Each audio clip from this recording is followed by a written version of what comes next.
பாலாஜி, புதுச்சேரியில் உள்ள 30 தொகுதியிலும் பாட்டாளி மக்கள் கட்சி தனித்து போட்டியிட பாமக ஆலோசனை கூட்டத்தில் முடிவு செய்யப்பட்டுள்ளது. வழுதாவூர் சாலையில் உள்ள வன்னியர் சங்க அலுவலகத்தில் நடைபெற்ற கூட்டத்தில் பாட்டாளி மக்கள் கட்சியின் மாவட்ட செயலாளர்கள் வடிவேலு, மதியழகன், கோபி ஆகியோர் தலைமையில் நடந்தது. கூட்டத்தில் முடிவு எடுக்கப்பட்டுள்ளது. எங்களது தலைமையை ஏற்கும் கட்சிகளுடன் கூட்டணி அமைத்து 3வது அணி அமைத்து போட்டியிடுவது என்றும் பாமக அமைப்பாளர் மதியழகன் அறிவித்துள்ளார்.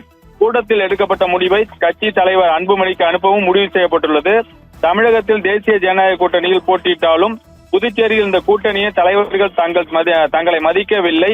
இதனால் தனித்து போட்டியிடுவது, மேலும் தங்களது தலைமையை ஏற்கும் கட்சிகளோடு இணைந்து 3வது அணி அமைத்து தேர்தலை சந்திக்க கூடும் என கூட்டத்தில் முடிவு எடுக்கப்பட்டுள்ளது.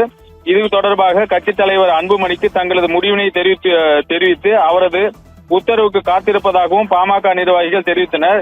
தேசிய ஜனநாயக கூட்டணியில் புதுச்சேரியில் 5 சீட்டுகள் கேட்டோம்.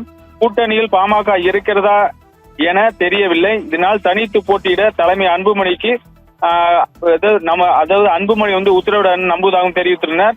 பாஜக, என்ஆர் காங்கிரஸ் தலைவர்கள் அலைக்கழிப்பதாகவும் பாமகவை மதிக்கவில்லை என்றும் பாமக அமைப்பாளர் மதியழகன் பேட்டி அளித்துள்ளார். பாலாஜி.